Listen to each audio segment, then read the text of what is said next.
नमस्कार, मैं नेहा श्रीवास्तव। आप देख रहे हैं आई न्यूज में आपका स्वागत है। आइए नजर डालते हैं अब तक की कुछ प्रमुख खबरों पर। नमस्कार, मैं कोनिका दास। मैं मौजूद हूँ ग्राम सभा लाजीपार में, जहां मेरे साथ प्रधान के रूप में सत्यप्रकाश यादव जी मौजूद हैं। मैं इनसे जानना चाहूंगी कि अभी तक इन्होंने 2 सालों में अपनी ग्राम सभा में क्या क्या विकास कार्यों को अंजाम दिए हैं और आने वाले 3 साल के लिए क्या रूपरेखा तैयार की है ताकि इस ग्राम सभा का काया पलट हो सके। सत्यप्रकाश जी, आपका हमारे चैनल में स्वागत है। हम आपके चैनल को पहले धन्यवाद देता हूँ।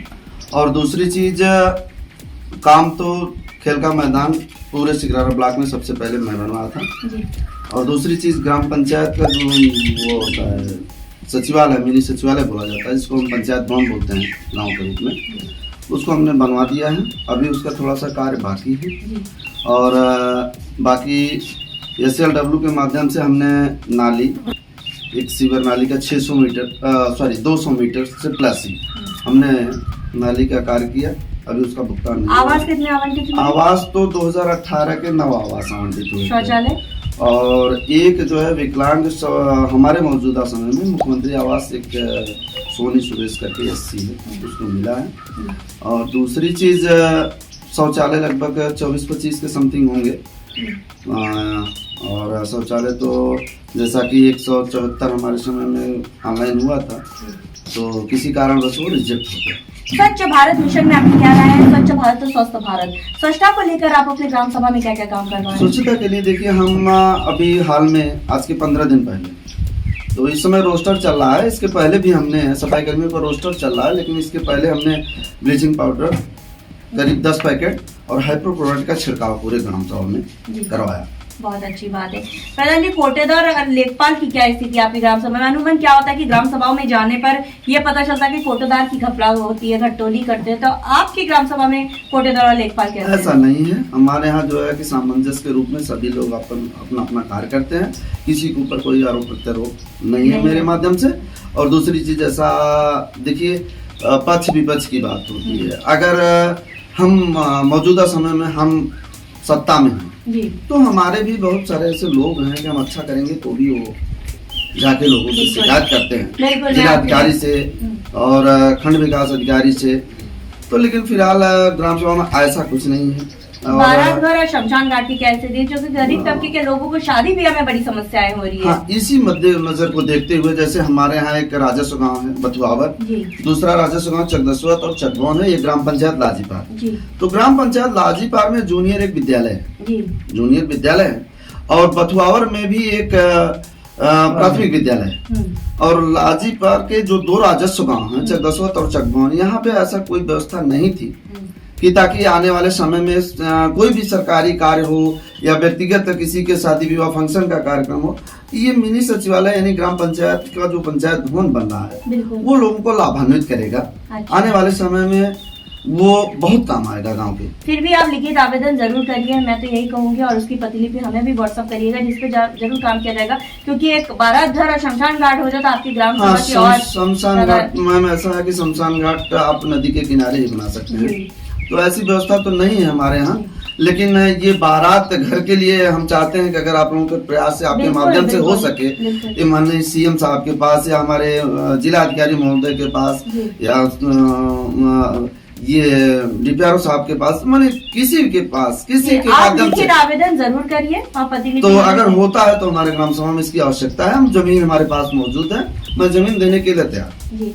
अच्छा, आप ये बताइए, आपका कोई ड्रीम प्रोजेक्ट, आपका सपना जो आप अपनी ग्राम सभा के लिए करना चाहते हैं, जो किसी प्रधान ने नहीं किया पर आप करना चाहते हैं? मैम, मेरा एक सपना था, वो मेरे ही कार्यकाल में हुआ था, और उसमें ये जिलाधिकारी महोदय के आदेश से ही मैंने, और फिर उसमें राजस्व के टीम में उप जिलाधिकारी महोदय, उस समय हिमांशु नागपाल जी हुआ करते थे हमारे यहाँ ज्वाइंट मजिस्ट्रेट, तो मैं उनके कार्यकाल में मैं अपने यहाँ कुछ एकड़ की मैं बात करूं, इतनी सारी जमीन, एकड़ से ज्यादा मैंने जो है अपने ग्राम सभा लाजीपार में एक निषाद राज बालिका इंटर कॉलेज के नाम से हमारे यहाँ विद्यालय अलॉट हुआ, उसकी जमीन और इतना ज्यादा नहीं मिल पा रही थी कहीं, तो मैंने लेखपाल को और अपने खुद के साइन मूवर से इस पार्ट में बनवा के ये जो है उनको सपोर्ट किया, लेकिन उस पे पैसा भी हुआ मैम, लेकिन आज तक उस विद्यालय का कहीं अता पता नहीं है। मैंने डीपी उनके यहाँ डीवाई साहब के यहाँ भी पता लगाने की कोशिश की, लेकिन वहाँ से भी हमें रिजल्ट मिल रहा कि अभी इसके विषय में हम कुछ आपको